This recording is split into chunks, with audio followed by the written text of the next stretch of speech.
Debate que ha provocado el proyecto de resolución sobre la seguridad ciudadana presentada por el asambleísta César Roón de la provincia del Guayas por el Partido Social Cristiano y el Movimiento Madera de Guerrero.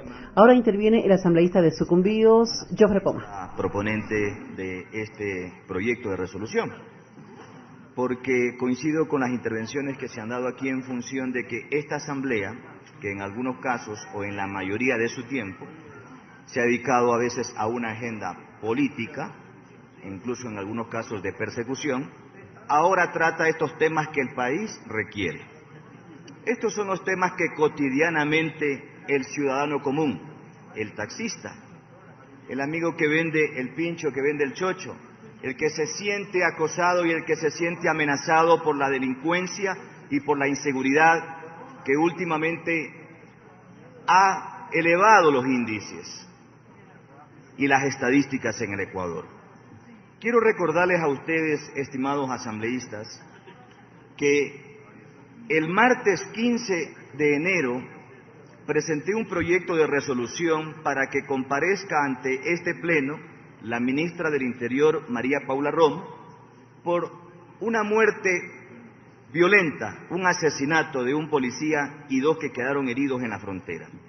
No hubieron los votos. Incluso hubo una especie como, no sé si de boicot, porque algunos se salieron.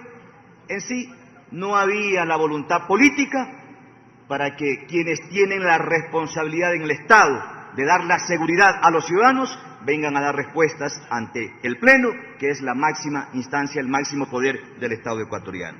Pero bueno, en buena hora, y auguramos que el día de hoy hayan los votos respectivos para que pueda responder por este y los casos que se han mencionado.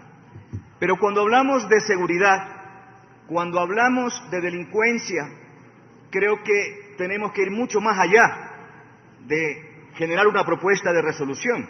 Creo que hay que combatir el problema de fondo. Como ya lo dijo alguien, es un problema estructural, que tiene muchas aristas, que tiene muchas responsabilidades y dependencias donde se tiene que actuar con ética, con transparencia, con honestidad. Por ejemplo, vamos a revisar las causas y voy a poner algunos casos de ejemplo, mi provincia de Sucumbíos, y también ejemplos nacionales. Yo he escuchado discursos aquí, que en algunos casos los cambian ahora, en donde se ha aducido de que el brote delincuencial es por la falta de empleo, porque la gente no tiene trabajo. La semana anterior, en el diario La Hora, revisamos una nota de prensa en donde se anuncia de que en el Ecuador se incrementó 250.000 empleos. Yo parece haber leído mal porque pensé que eran incremento de empleos. Fue al revés, es decir, descendieron, aumentó el desempleo. Ahí hay una de las causales. ¿Qué hace la gente cuando no tiene trabajo? Y a ustedes les consta, señores asambleístas, un padre, una madre de familia a veces se ve tentado porque no tiene que llevar de alimento a sus hijos, entonces se ve tentado por estas mafias, por estos grupos que en las ciudades existen y que si bien es cierto hay que combatirlas, pero ahí está una de las causales, el desempleo, señores asambleístas.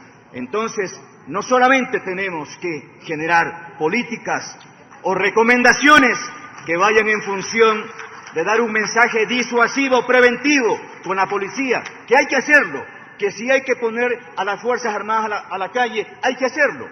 Desde el punto de vista técnico-policial, ya lo dijo un asambleísta, de pronto no sea necesario, pero de pronto en la urgencia, en la emergencia, hay que hacerlo. Pero eso no resuelve el problema. El problema, señoras y señores asambleístas, es estructural, es la falta de una política social que ayude a la gente que menos tiene a salir adelante del desempleo, generando una política de atención en salud, en educación.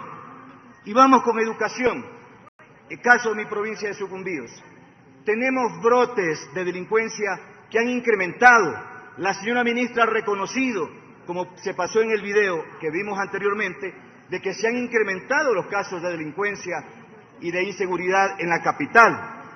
Pero quiero decirles que la señora ministra, cuando compareció por el caso Ibarra, aquí reconoció de que hasta esa fecha habían ido en descenso los casos de inseguridad en el país entero. Entonces algo está pasando, se está saliendo de control, se ha salido de las manos la política en función de garantizar la seguridad para nuestro país. Son los temas que de pronto se tienen que responder, porque la misma señora ministra reconoció que estaban en descenso los índices de inseguridad, es decir, los casos violentos que reporta el ECU y también la Policía Nacional. Pero ahora es el mismo ministerio el que responde y que confirma de que se han incrementado. Entonces, ahí hay un caso comprobado. La delincuencia ha incrementado en estos últimos meses y hay que tomar acciones. Y por eso, nuevamente reitero la felicitación del tema porque nos permite debatir esto. Pero les decía que en el tema de educación, ¿qué garantía les ofrecemos a los jóvenes, como en el caso de mi provincia, que no tienen acceso a una universidad porque todavía el gobierno nacional no la ha instalado, cuando la ley es clara de que tiene 2 años para hacerlo? Entonces tenemos a miles de jóvenes que tienen negado el acceso al derecho constitucional a la educación superior. No las tenemos. ¿Qué va a pasar con esos jóvenes? ¿Qué está pasando con esa juventud que se ve tentada a sí mismo por grupos violentos, por grupos armados que existen en la frontera y que luego terminan siendo parte de los mismos y luego empiezan a delinquir? ¿Qué está pasando con la atención en materia de salud? En el caso, por ejemplo, de las personas adictas al consumo de droga.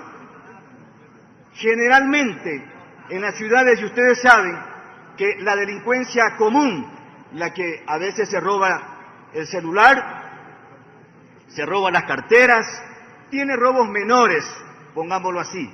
Generalmente o mayoritariamente son jóvenes que son adictos, en este caso, al consumo de drogas. Entonces llegan a delinquir para comprar el consumo porque ya son consumidores. Ahí está también otra de las razones. ¿Qué se ha hecho en materia de este tema en cuanto a la política de salud? La señora ministra decía que estaban clausurando las clínicas de rehabilitación ilegales, fantasmas, pero el Estado, el gobierno no ha garantizado, creo que hasta ahora, una, para que podamos tener clínicas habilitadas, como determina la Constitución y determina la ley, para que estos jóvenes entren a rehabilitación y no estén en las calles delinquiendo. Entonces, yo creo que, como les dije, hay muchas aristas, señoras y señores asambleístas. Y está bien, coincido, yo soy de la provincia de Sucumbíos, una provincia fronteriza, que en este momento, tenemos que decirlo, no se está aplicando un buen control migratorio. Ingresan de pronto personas extranjeras con pasados judiciales o antecedentes incluso penales y hacen de las suyas en términos delincuenciales en nuestro país.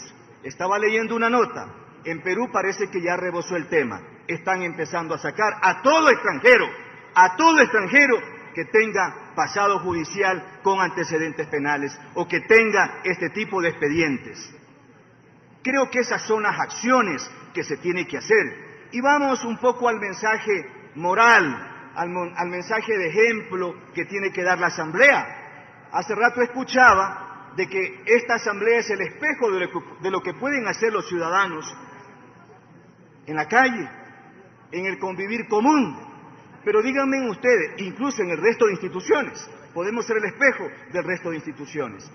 Pero díganme ustedes, ¿qué espejo estamos mostrando cuando aquí se denuncian actos de corrupción y los socapan y los solapan? Entonces, ¿cómo les exigimos al resto que aplique de la misma manera una coherencia cuando quieran aplicar justicia? Señores asambleístas, por favor, está en nuestra responsabilidad, pero con transparencia, con honestidad y con moral en cada uno de los actos.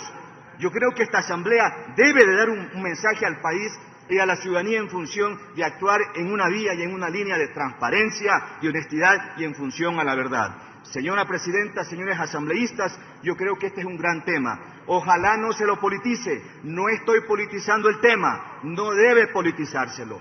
Este tema es de trascendencia y de vital importancia. Es columna vertebral del Estado. Es un problema estructural que hay que darle el tratamiento necesario para que podamos resolver esta gran problemática de inseguridad que vive el país. Apoyo la moción que ha planteado, con total acuerdo para que así sea, pero creo que no solamente tenemos que quedar en la resolución que se apruebe el día de hoy. Creo que la Asamblea como tal, como institución, todos nosotros tenemos el deber moral de poder aplicar reformas o leyes que le garanticen un buen vivir a los ciudadanos. Muchas gracias. Gracias, señor asambleísta.